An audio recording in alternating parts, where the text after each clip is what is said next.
135 గజాల భూమి కేవలం 8 లక్షలకే. ప్రతి నెల 10,000 మంత్లీ రెంటల్ ఇన్కమ్. నిన్న మొన్న ఈ సంఘటన విషయంలో సోషల్ మీడియాలో అదేవిధంగా మీడియా కొందరు మిత్రులు ఈ విషయం గురించి ప్రసారం చేయడం ప్రచురించడం జరిగితే ముఖ్యమంత్రి గారు విదేశాల్లో ఉన్నారు. నేను జిల్లా మంత్రిగా, తుమ్మల నాగేశ్వరరావు గారు జిల్లా ఇన్ఛార్జ్ మంత్రిగా, ఈ ఉమ్మడి జిల్లా పెద్ద మనిషి, ప్రాజెక్టుల విషయంలో చాలా లోతైన అవగాహన కౌన్సిల్ చైర్మన్ సుఖేందర్ రెడ్డి గారు, మేము వాస్తవ పరిస్థితిని ఫీల్డ్లో పరిశీలించి ఇంజనీర్లతో, ఫీల్డ్ ఇంజనీర్లతో మాట్లాడి, ఏజెన్సీతో మాట్లాడి మరి ప్రభుత్వం ఏ విధంగా ముందుకు పోవాలనో నిర్ణయం చేయడానికి ఈరోజు ఇక్కడికి రావడం జరిగిందని చెప్పి ముందుగా మనం చేస్తున్నాం. మీడియా మిత్రులారా, మీకు మీ ద్వారా యావత్ తెలంగాణ ప్రజానీకానికి ఒక స్పష్టమైన విషయం ప్రభుత్వం సైడ్ నుంచి తెలియజేస్తున్నాం. జరిగిన సంఘటన చిన్నది, జరిగిన నష్టం చాలా తక్కువ. సరే, అది కూడా బాధాకరం. కానీ ఒకటి రెండు నెలలు ఆలస్యం తప్పితే ఎంత నష్టం జరిగినా అది కాంట్రాక్టర్ కంపెనీ భరిస్తుంది. ప్రభుత్వానికి ఏమీ నష్టం లేదు. చాలా స్పష్టంగా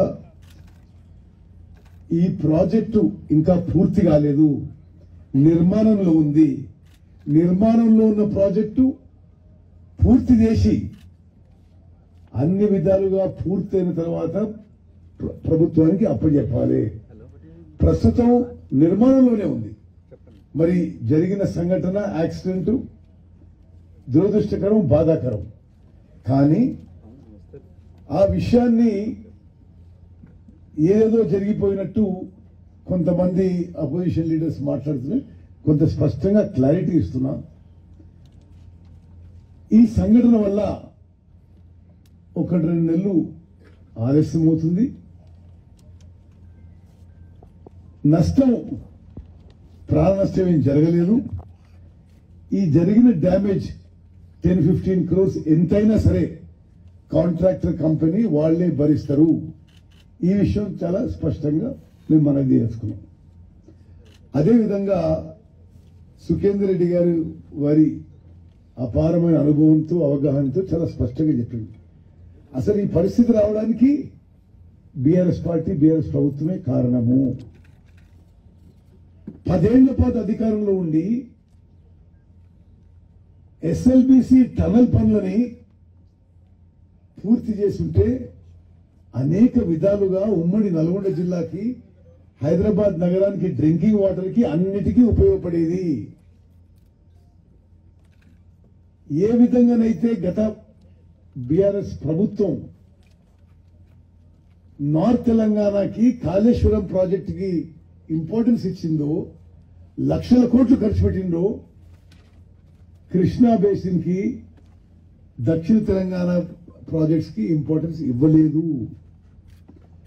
దానికి కారణంగా ఎస్ఎల్బీసీ టనల్ పూర్తి కాలేదు. ఈ ప్రభుత్వం పక్షాన, ముఖ్యమంత్రి రేవంత్ రెడ్డి గారి పక్షాన ఒక స్పష్టమైన హామీ ఇస్తున్నాము. ఈసారి మా టైంలో ఎట్టి పరిస్థితుల్లో ఎస్ఎల్బీసీ టనల్ పనులు పూర్తి చేస్తాము. అదేవిధంగా డిండి లిఫ్ట్ ఇరిగేషన్ స్కీమ్ కూడా మేము పూర్తి చేస్తాము. నేను 11వ తారీఖున మిర్యాలగూడ కాన్స్టిట్యున్సీ సపరేట్ గా, దేవరకొండ కాన్స్టిట్యున్సీ సపరేట్ గా, అంటే ఈ ఇన్సిడెంట్ జరగకముందు కూడా ఇరిగేషన్ వర్క్స్ అన్ని రివ్యూ పెట్టుకోవడం జరిగింది. మరి మీరు ఆసక్తి ఉన్న వాళ్ళు దయచేసి ఆ రోజు కూడా రండి. ఇక్కడ ప్రధానంగా చెప్పేది ఏంటంటే, అసలు ఎందుకు అపోజిషన్ లీడర్స్ మొత్తుకుంటున్నారో అర్థం కావడం. ఎందుకంటే డిజైన్ చేసింది మీరు, కాంట్రాక్ట్ ఇచ్చింది మీరు, నిర్మాణం అయింది మీ హయాంలో. మరి మీ కమిషన్ల కకృతితో మరొకటి, ఒక రీటైనింగ్ వాల్ కొలాప్స్ అయింది. అది కూడా మీ హయాంలోనే కట్టింది. డిజైన్ కూడా మీరే చేసిండ్రు, కాంట్రాక్ట్ కూడా మీరే ఇచ్చిండ్రు. ఒక్కసారి ఆలోచన చేయాలి. సుఖేందర్ రెడ్డి గారు చెప్పిన మాటలు నేను గుర్తు చేస్తున్నా. 2014లో అధికారంలోకి వస్తే ఎలక్షన్స్ వచ్చే 1-2 సంవత్సరాల ముందు ఈ పనులు మొదలుపెట్టడంలో మొదలుపేముందో ఆలోచన చేయాలి. మరి అయితే డిజైను నిర్మాణము మీరు చేసిండ్రు. ఈరోజు రీటైనింగ్ వాల్ కొలాప్స్ కావడం సరే మీరు చేసినా మేము బాధాకరం అంటున్నాం, దురుచిగా ఉంటున్నాం. కానీ స్పష్టమైన హామీ ఇస్తున్నాము. ఇది ఈ సంఘటన వల్ల ఎంత నష్టం జరిగితే అంత మొత్తం కాంట్రాక్టర్ కంపెనీయే భరిస్తుంది, ప్రభుత్వానికి ప్రజలకి ఏమీ నష్టం ఉండదని చెప్పి చాలా స్పష్టంగా మనం చేస్తున్నాం. సుమన్ టీవీలో మీ పర్సనల్ అండ్ బిజినెస్ ప్రమోషన్స్ కోసం కింది నెంబర్కి కాంటాక్ట్ చేయండి.